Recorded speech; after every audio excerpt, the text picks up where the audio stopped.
Safe area entered. Yo, what's poppin', everyone? It's your boy, Godified. I wanted to go ahead and bring you guys a quick build on the Division 2. It's my skill build that I've been running. It's not too bad, actually. I usually run with randoms, and it usually works quite well. As you can see in the background, I'm going briefly over the skills that are on the gear, what I have as far as my stat rolls, etc., my weapon rolls, my weapon setup. Everything's basic, same thing you'll find everywhere else online. I do use the holster that's Hannah U, and I do use a wyvern wear pair of knee pads, as you can see. Now, the only thing that's different about me and the skill builds is I don't stick specifically with one set of skills. I kind of use and rotate my skills depending on the situation that I'm in. Mostly, I'll use the turret that you can see right now, the assault turret, doing 114,000 damage. And then I'll also run the drone, doing 71, almost 72,000 damage. A lot of what people don't realize is when you shoot and you have the drone active, the striker drone, it'll attack whatever you're shooting. But if you have the turret active, well, then it'll follow whatever the turret's actively shooting. Now, I do want to mention this. If you are in a group with a really good healer and you're not afraid of being a little more fragile, perfect glass cannon on the sacrifice chest piece does work on skills. It won't show up on paper. Like, you won't be able to equip it, look at your skills, and instantly see a damage increase. But upon using it, I did see my turrets go from doing like 114,000 damage to 140,000 damage. So that's something to keep in mind. But anyway, I am going to throw on some footage here. My footage kind of got a little messed up due to something with PlayStation not wanting to record the entire thing. So I do have the end of... what is it? Federal bunker. I was with a group of randoms doing the federal bunker for the league. We were at the very end of it. When I hopped in, they had all the challenges active, so it didn't really go and meet the time requirement, I should say. Kind of came in about halfway. But anyway, you guys get to see the end of it, the boss round, see how it plays. It's not the best, but I wanted to go ahead and get a quick video out just to kind of get that all out there. I haven't seen anybody mention anything about the striker, or the sacrifice chest piece with any kind of skill builds. I mean, essentially with this game, when you're playing a skill build, you're technically the black mage of the MMO. You're supposed to be squishy. You're supposed to be, you know, that one sitting in the back casting spells, essentially. So, you know what I mean? It's literally part of your role. It almost goes hand in hand. If you can find one that has perfect rolls with, like, skill damage, skill haste, you can roll at the top to either be armor to put yourself a little bit of tankiness and run with the tactician, or you can just leave it the way that it is, or roll a fucking +1 for skills on it. Let it go that way. That way you have all 6 pieces. I mean, literally it's up to you. What I've done is just kind of a blueprint that everybody else is kind of using. I've just kind of like molded it on my own. But anyway, enough of me talking. I'll go ahead and cut into the video and you guys enjoy. It's your boy Godified. I'm out.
Serious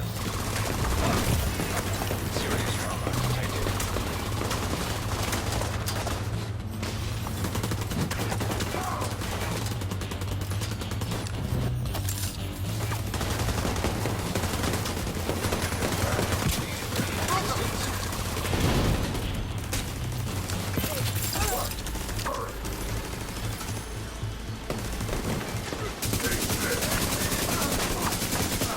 Agent down.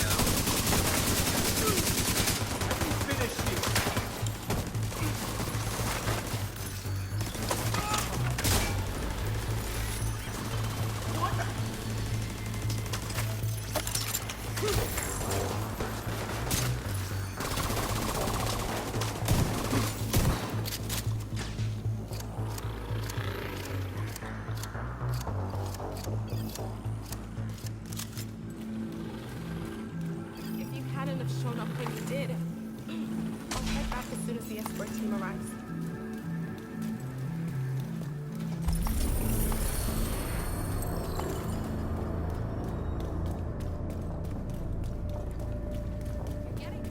With the equipment Maya recovered, we can restore the Shade network across the entire country. Now I'll send a team to assist Maya and retrieve the fallen for a proper burial.